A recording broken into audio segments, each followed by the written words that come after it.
Can you tell me a little bit about your personal leadership journey? My personal leadership journey. I was born youngest of six kids, one girl, five boys. Um, all of my older brothers went into the military, so I was influenced for as much as we say leadership is about influence.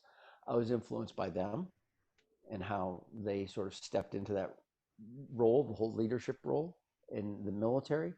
Obviously, my dad was one that I paid attention to because he influenced me a lot growing up. Um, so then when I went off into the military, into the Air Force Academy, it's a leadership laboratory. So you're paying attention to people getting it right and getting it wrong. And early on in that, I kind of got dialed in. I like this leadership thing. I was a behavioral science major in college because I just like the human dynamic and the human side of things. And like I said, relationships are key in leadership. And I just noticed that some people could pull it off better than others. So I started being a student of that because I'm curious, right? So I started being a student of what makes the difference and how am I doing? Because I got put in different leadership roles.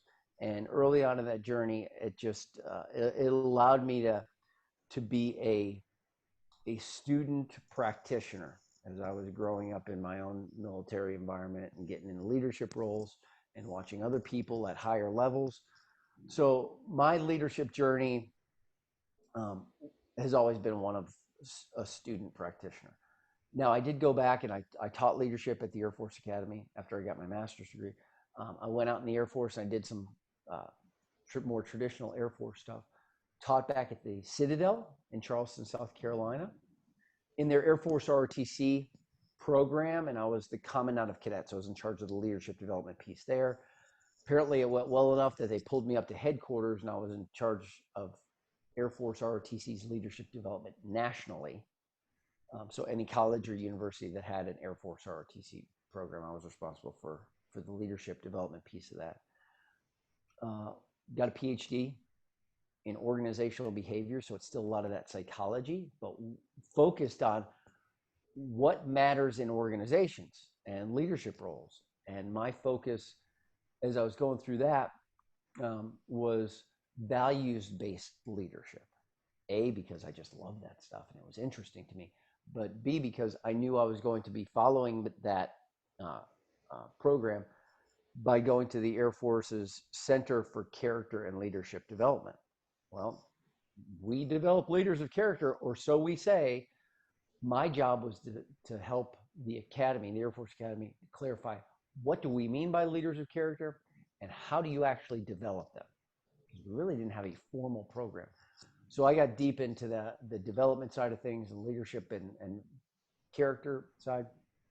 And then in my last assignment at the Air Force, I got pulled up to the Pentagon to be an advisor to the Secretary of Defense and Chief of Staff of the Air Force, so the senior levels of the Pentagon, to help fan the flames of the professional identity.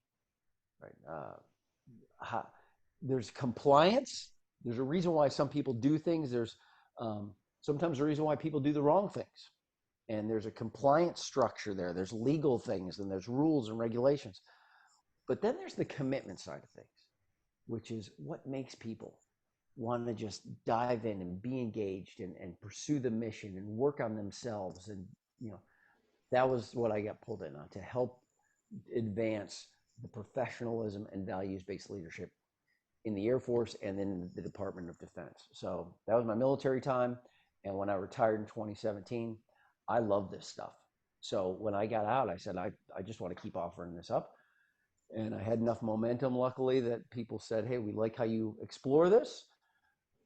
Uh, we don't care if you're in uniform or out of uniform.